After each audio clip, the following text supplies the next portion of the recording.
Meenakshi Sinha is here from keeping in touch with maths and Meenakshi Sinha. कुछ personal problem की वजह से 2-3 दिनों से मैं वीडियो नहीं बना पा रही थी। मेरी क्लासेस चल रही थी अर्थमेटिकल प्रोग्रेशन से रिलेटेड और अच्छे और टिपिकल क्वेश्चंस मैं लेके आती हूँ। सॉरी फॉर द इंटरप्शन, थोड़ा सा गड़बड़ हो गई मेरे साथ। आज मैं एक बहुत अच्छा क्वेश्चन लेके आई हूँ, आर डी शर्मा की बुक है, एक्सरसाइज 19.1 का है। क्वेश्चन इस तरह से है, if nth terms of the sequence is given by the formula an is equal to n square minus n plus 1, find first 5 terms. If nth terms of the sequence दे रखी है is given by the formula दे रखा है an is equal to n square minus n plus 1, find the first term. That is very easy. इसमें कुछ घबराने की बात नहीं है। फॉर्मूला देख के बच्चे डर जाते हैं कि अरे ये क्या दे दिया, समझ में नहीं आया। इसमें कुछ नहीं करना है। देखिए nth दे रखा है, nth टर्म को इस तरह से रिप्रेजेंट किया जा सकता है।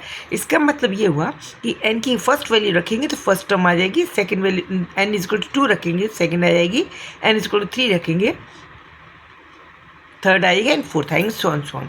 तो that is very easy, it is not so difficult. तो इसको इस तरह से लिख सकते हैं, because we are given solution इस तरह से लिखेंगे। सॉल्यूशन है, वी आर गिवन क्या दिया है, वी आर गिवन हमें क्या दे रखा है, हमें दे रखा है कि a n is equal to n square minus n plus 1। This is the formula which is to be use by us for nth term. ठीक है ना, बिल्कुल सही है। तो इसका मतलब यह n इज इक्वल टू 1 रखेंगे तो a 1 आएगा, n इज इक्वल टू 2 रखेंगे तो a 2 आएगा, n इज इक्वल टू 3 रखेंगे a 3 आ जाएगा, n इज इक्वल टू 4 रखेंगे a 4 आ जाएगा fourth term, and n is equal to 5 रखेंगे तो आपका a फिफ्थ आ जाएगा।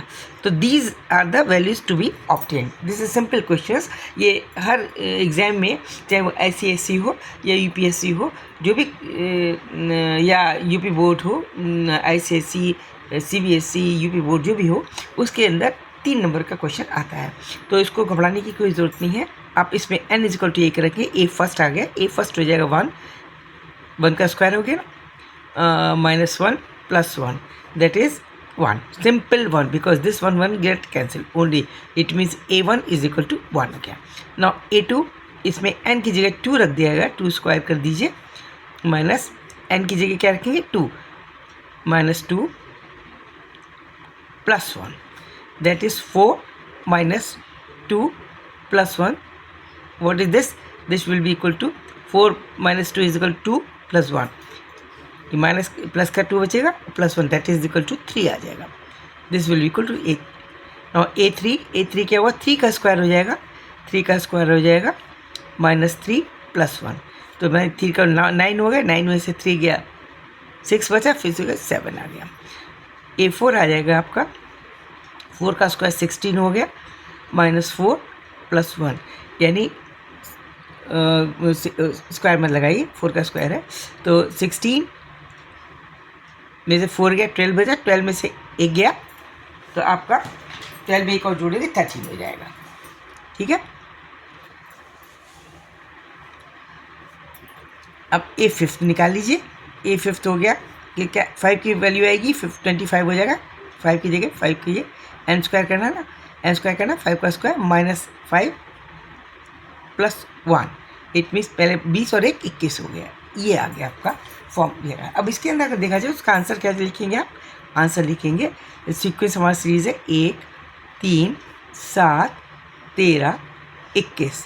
अब अगर आपको सपोज इस तरह की लिखी जाए तो ये आपको अर्थमेटिकल प्रोग्रेशन नहीं लग रही है, क्योंकि कॉमन देखिए ये क्या है, इन दोनों का डिफरेंस में कितना है 2, इसका डिफरेंस है 3, इसका डिफरेंस 13 9, इसका डिफरेंस क्या है 7, तो कोई एक फॉर्मूला साफ बन नहीं रहा है, इसलिए इसको आप पहचान नहीं पाओगे। इसको अभी जब इसकी प्रैक्टिस शुरू कर दोगे तो आपको सीक्वेंस देख के आपको समझ में आ जाएगा कि ये जो अर्थमेटिकल सीरीज़ की जो मेंबर हैं एक किसी पर्टिकुलर फॉर्मूला को अडॉप्ट करते हुए बनाए गए हैं, ये तभी निकलती है। Okay, see you.